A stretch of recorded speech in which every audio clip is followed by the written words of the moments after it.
ஆன்மீக எழுத்தாளரும் ஆன்மீக சொற்பொழிவாளருமான பி சுவாமிநாதன் எழுதியுள்ள ஆன்மீக நூல்கள் அனைத்துமே தாமரை பிரதர்ஸ் மீடியாவில் கிடைக்கும். மகாபிரிவா தொகுதிகள் தமிழிலும், மகாபிரிவா தொகுதிகள் ஆங்கிலத்திலும் இவர் எழுதியுள்ள நூல்கள் பல்லாயிரக்கணக்கான வாசகர்களிடையே பெரும் வரவேற்பை பெற்றது. இவற்றை தவிர திருப்பதி சரணம் உட்பட ஏராளமான ஆன்மீக நூல்கள் தாமரை பிரதர்ஸ் மீடியாவில் கிடைக்கும். ஸ்ரீ குருப்யோ நமக. ஓம் காஞ்சிவாசாய வித்மகே சாந்த ரூபாய திமிகி தன்ன சந்திரசேகரேந்திர பிரச்சோதயாத். எல்லாருக்கும் நமஸ்காரம். மகாபிரிவா மகிமை அனுபவங்கள்ல பெரியவா ஒரு யாத்திரை போயிட்டு இருக்காருன்னு பார்த்தோம். பல்காம்லேருந்து வனசங்கரிக்கிற இடத்துக்கு ஒரு நண்பர் சென்னையிலேருந்து வந்திருக்கார். ஒரு குழப்பம், பெரியவா ஆசீர்வாதத்துக்கு வந்திருக்கார். தேடி தேடி வந்து பெரியவா இருக்கிற இடத்தை பிடிச்சி பெரியவாட்ட ஆசீர்வாதம் வாங்கிட்டார். அவர் புறப்படணும், பெரியவா உத்தரவு கொடுக்கணும். அதான் மாதிரி முடிஞ்சு வச்சு அவ்வளோதான். பெரியவா இருக்கிற கேம்புக்கு வந்திருந்தார், பெரியவா இருக்கிற இடத்துக்கு வந்திருந்தாருன்னா சாப்பிட்டு போயிடுப்பா அப்படின்னு சொல்லலாம். பெரியவா சாப்பிட்டு போயிட்டு சொல்லு. இப்போ நடு ரோட்டில் போயிட்டு இருக்காரு. கேம்ப்லேருந்து நடந்து போயிட்டு இருக்காரு. அடுத்த ஒரு இடத்துக்கு போகணும். இங்க சாப்பாடு எப்படி கிடைக்கும்? நடு ரோட்ல ஒரு இடத்துக்கு போனா தானே கிடைக்கும். ஆனா பெரிய என்ன நினைக்கிறார், அவருக்கு சாப்பாடு போடணும்னு நினைக்கிறார். வந்த சென்னை என்பருக்கு அவர்கிட்ட கேட்கிறார், பெரியவா சாப்பிட்டியா அப்படின்னு கேட்கிறார்.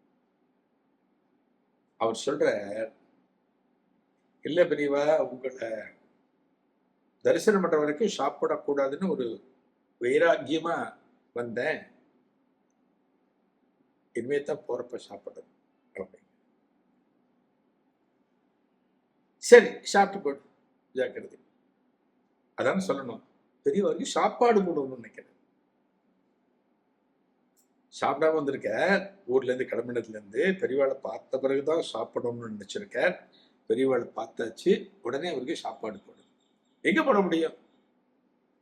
ரோட்ல போயிட்டு இருக்கிறப்ப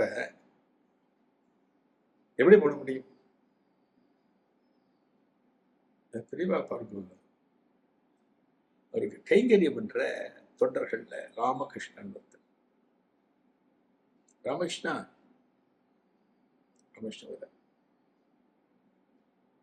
பெரியவட்ட பெரியவா, நீ என்ன பண்ண, இவரை கூட்டிட்டு போ. நம்ம புறப்பட்டு வந்தோம் இல்லையா, இதுக்கு முந்தின கேம்ப்ல இருந்து கொஞ்சம் தள்ளி, கொஞ்சம் தூரம் அங்கிருந்து கொஞ்சம் நடக்கணும். பெரியவா இருந்தா வந்துட்டு இருக்கேன். அந்த கேம்புக்கு கூட்டின்னு போயிட்டு அங்க பொருள்லாம் இருக்கும், காலி பண்ண இருக்கு போல இருக்கு பொருள். அங்க கூட்டின்னு போயிட்டு இவருக்கு ஏதான ஒரு ஆகாரத்தை பண்ணி கொடுத்துட்டு, சாப்பிட்றதுக்கு ஏதானு பண்ணி கொடுத்துட்டு, இவர் சாப்பிட வச்சுட்டு, இவர் அங்கிருந்து அனுப்பிச்சுட்டு, நீ அடுத்த ஊர்ல வந்து எங்க கூட ஜாயின் பண்ணிக்கோ. பெரிய போயிட்டு இருக்காரு, யாத்திரை போயிட்டு இருக்காரு இல்லையா, அவருக்கு நிற்க முடியாது. நாங்க போயிட்டே இருக்கோம், அடுத்து போயிட்டே இருக்கோம். நீ அடுத்த ஊர்ல வந்து ஜாயின் பண்ணிக்கோ, நீ அவரை கூட்டின்னு போ அப்படிங்கிற பெரிய. அப்ப இந்த பக்தருக்கு எப்படி இருக்கு யோசிச்சு பாருங்க. இந்த பக்தருக்கு எப்படியோ ஒரு போற இடத்துல சாப்பிட போற, ஒரு சாப்பாடு ஒருத்தருக்கு கேட்கணும், சாப்பிட்றியாப்பா அப்படின்னு கேட்கணும்னா நம்ம பொதுவாக என்ன சொல்லுவோம்? தாய் தான் சொல்லுவோம், அம்மாவை சொல்லுவோம். ஒரு அம்மா தான் பையன் சாப்பிட்டாச்சா, பொண்ணு சாப்பிட்டாச்சா, அந்த இது தாய் ஸ்தானத்துக்கு தான் அதிகம் உண்டு. அந்த காலத்துல கிராமத்தெல்லாம் பார்த்தீங்கன்னா, ஒரு ஆபீஸ்க்கு போறான், வெளியில போறான், பையன் போறான், பொண்ணு போறான்னா, ராத்திரி 8 மணி ஆச்சு, 8:15 மணி ஆச்சு, அவ வரல அப்படின்னா அம்மா வாசல்ல உட்காந்துட்டு இருப்பா, தெருவே பார்த்துட்டு இருப்பா. பஸ்ல இறங்கி நடந்து வரணும், அவ ஆத்துக்கு பொண்ணோ பையனோ நடந்து வரணும், பார்த்துட்டு இருப்பா. அவ வரணும், வந்து சாப்பிடணுங்கிறதுக்கு வாசல்ல உட்காந்து பார்த்துட்டு இருப்பா. ஒரு பையனுக்கோ பொண்ணுக்கோ அம்மா சாப்பாடு போடுறான்னா இதை எல்லாருமே அனுபவிச்சிருப்பேன். ஒரு தாய் போடுறதுங்கிறது ஒரு ஒரு அன்பு மிகுதியினால, அது சாப்பாட்டுல இருக்கிற சுவையை விட அம்மாவுடைய அன்பும் கலந்திருக்கின்ற காரணத்தினால இந்த சாப்பாடு அவ்வளவு சுவையா உள்ள போகும். நமக்கு என்னதான் பிடிக்காததா இருந்தாலும் சரி, சில பேருக்கு புடலங்காய் கறி பிடிக்காது, சில பேருக்கு பாகக்காய் கறி பிடிக்காது.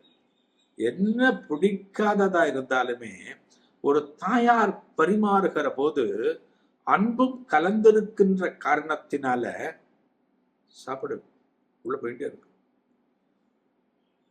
அதே போல ஒரு தாயினுடைய ஸ்தானத்திலிருந்து மகாபிரிவா சொல்ற, ராமகிருஷ்ணா இவருக்கு சாப்பாடு போட்டு இவர் அனுப்பிச்சிட்டு நீ அடுத்த ஊர்ல வந்து ஜாயின் பண்ணிக்கோ அப்படிங்கிற.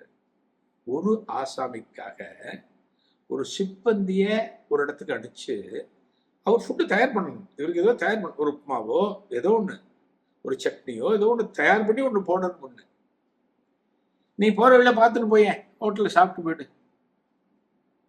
சொல்லல. ஒரு மகானிடம் இருந்து நம்ம எதை கத்துக்கணும்னா, இது போன்ற நிகழ்வுகளில் இருந்து என்ன லெசன், அடுத்தவளுக்கு உபசரணை பண்ணணும் நம்ம கத்துக்கணும்.